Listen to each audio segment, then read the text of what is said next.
Ben Healy in yellow, sweet mother of all things holy. Mwah. First rest day of the Tour de France, and I will be attempting to ride this bad boy for 60, 70 kilometers by myself. I haven't ridden that far by myself, and I'm in danger of getting severely bored. So I thought I might share some of my thoughts from the first 10 days of racing on the Tour de France as I ride.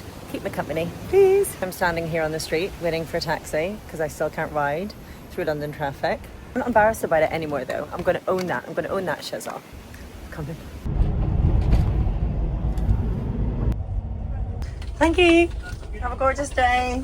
Okay, first things first, with a few schoolgirl errors. I brought these earbuds to listen to music along the way or catch up on my podcast. I can't connect them. So now I've got to have whatever I want to listen to. Full volume on my phone in my back pocket. Is that really bad etiquette?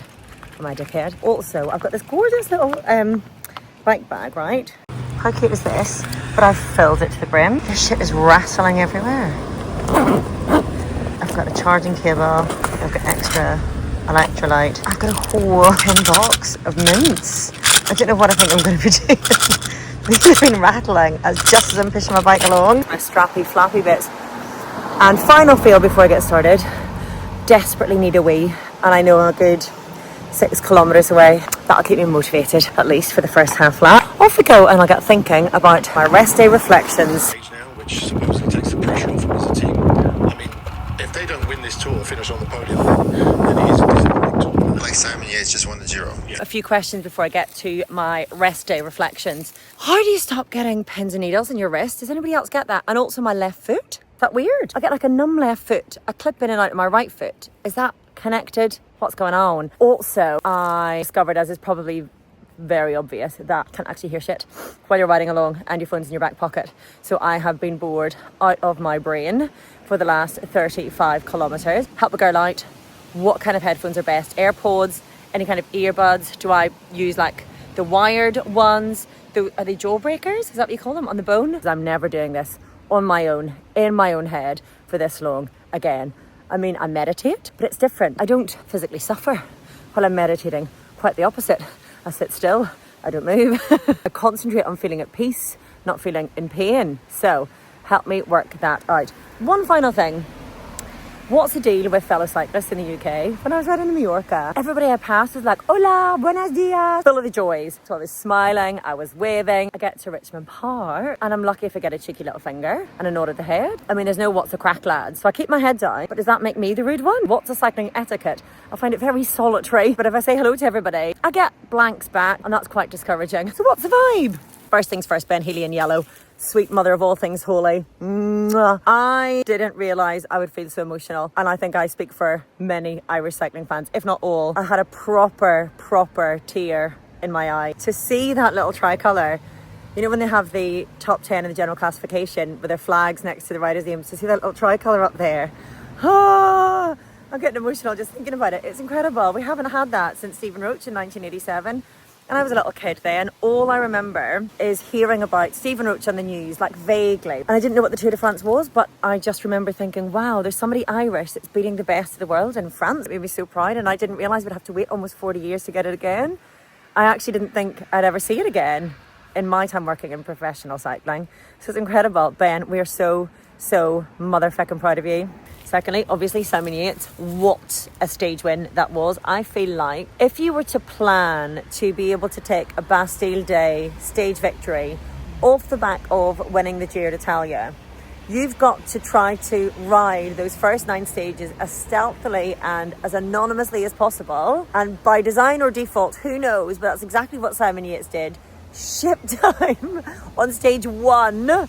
And then the only time we ever really mentioned him was because of time losses or being out the back. And then boom, stage 10, off he goes, takes a magnificent stage win. It was the best day of racing for me, partly because as well, we're so focused on Tadej and Jonas. It's so nice to have, quite selfishly, an Irish and a British winning situation to talk about. Let's get to GC though, because I need to finish this bike ride. Here's the thing, right? Obviously Tadej now with the advantage, as he has had the whole way through, and we expected it. I can't work out whether Tadej is bluffing. And I think we all presume that he is. Not bluffing, but holding back. This is the first time I remember seeing Tadej ever being dropped off at the front and not attacking, or attacking and not smashing everything behind? Is that Jonas holding on? Is it Jonas forming better on Tadej's terrain? Or is it Tadej holding back, waiting for the high mountains and giving it a kick every now and again? Tadej is saying, they're trying to break me. They're trying to get into my head. They're trying to mess with me. But then the way he talks makes it sound like they are getting into his head.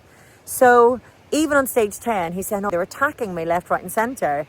So I decided to attack myself. I decided to show them how to do it, but he doesn't stick with it. So what's that about? Is he holding back? And if he is, should he be? Because everyone is expecting Tadej to explode this race and praising the fact that he seems to be a much more mature rider. I feel so ridiculous even saying that. The lad's the best in history, he just is. But he's not allowing that aggressive instinct to take over his emotions, to hijack him. But that's how he's won before. And I just wonder.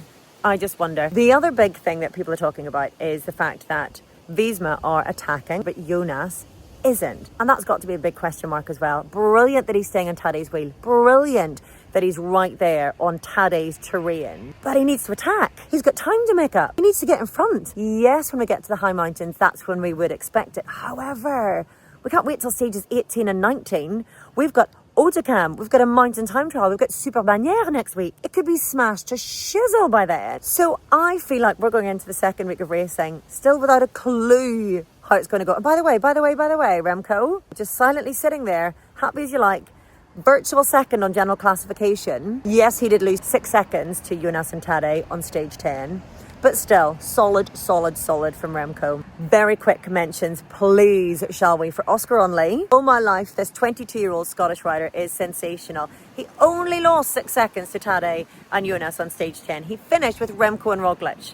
I'm sorry, incredible. Finishing third on the stage that Tadej won over Jonas Vingegaard. And Joe Blackmore in the top 10, stage 10. I felt sorry for him almost, that we're all so focused on the big Brit up front, Simon Yates, and the calibre of the breakaway that we had, that we didn't give him much of a mention. But Joe Blackmore, chapeau, helmet, gask. So how long can Ben Healy stay in yellow then? I reckon if we get a day, Ben will be happy, won't we? Look at me, we, like there's a collective Irish we. He'll be wearing it stage 12, but then we go Otakam, and he only has 29 seconds on Tadej, which isn't very much when we hit the high mountains. We will see this week whether anyone's playing bluff, whether these two really are as tight as we think they could be, or whether we're going to see a dominance once again from Tadej Pogačar. We'll find out this week. I don't think we'll have to wait till stages 18 and 19. I could be wrong. I could be well wrong. What I do know is that I need to get back on this bike because I still got 35k to go. And I'm enjoying the chill out. What are your predictions for the rest of this race? Who's winning it? Who's taking it? And how long will Ben Healy stay in yellow? What a race, eh? Vive le Tour.